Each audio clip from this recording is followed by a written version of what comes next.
Dear brothers and sisters in the Lord, I desire to speak to you today to offer you encouragement at this very difficult time for our parish family, for our local church in and of New Orleans, and for the whole of our country.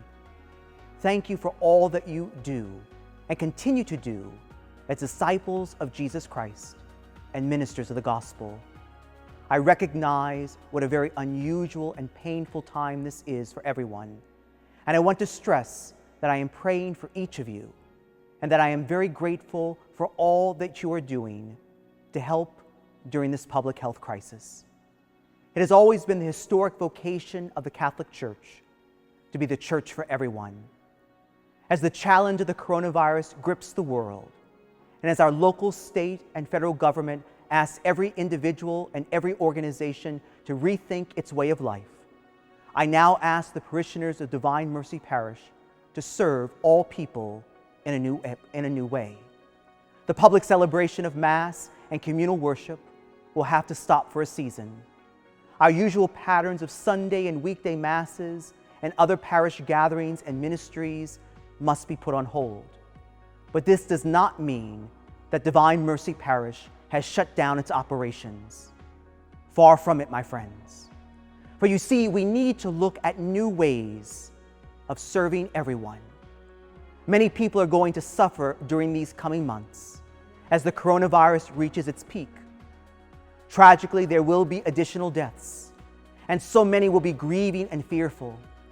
We, the parishioners of Divine Mercy Parish, with our brothers and sisters from other Catholic parishes, must be in the forefront of providing good pastoral care and support for the most poor and the most vulnerable. And we must offer our services and resources to all those who are beginning to think through how best to provide for those in need. Being a part of Divine Mercy Parish is going to look very different in the days ahead.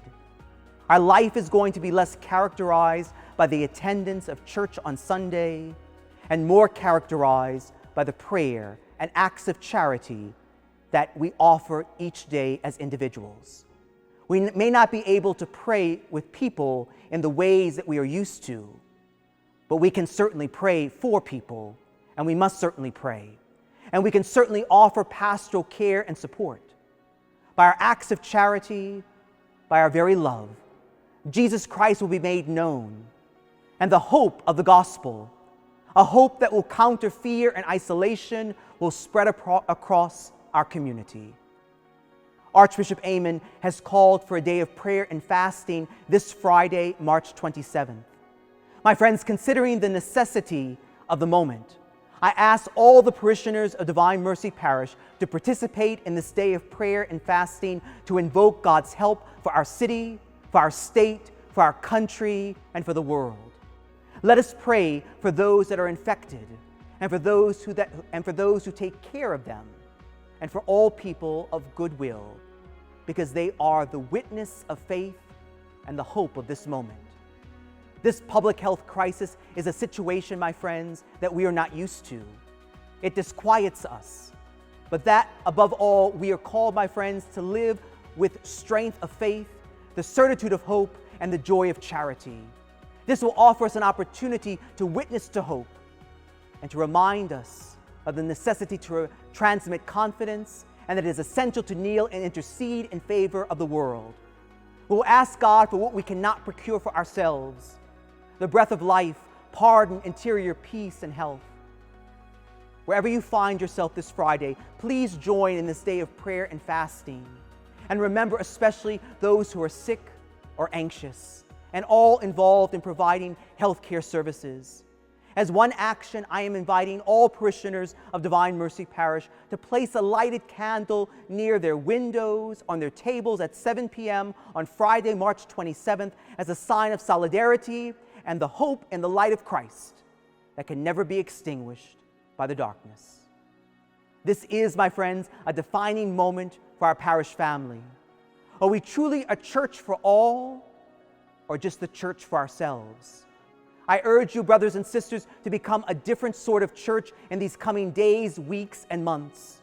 Hopeful and rooted in the offering of prayer and praise and overflowing in service to the world. Please, therefore, join me in this great challenge and pray for our nation and our political leaders, for each other, and especially for those who work in our health and emergency services. May we never lose sight of the powerful and hope-filled message of St. Paul himself to the Corinthians, that we are hard-pressed on every side, yet not crushed. We are perplexed, but not in despair, persecuted, but not forsaken, struck down, but not destroyed. May God give all of us the strength to meet the days ahead and the hope to see beyond them.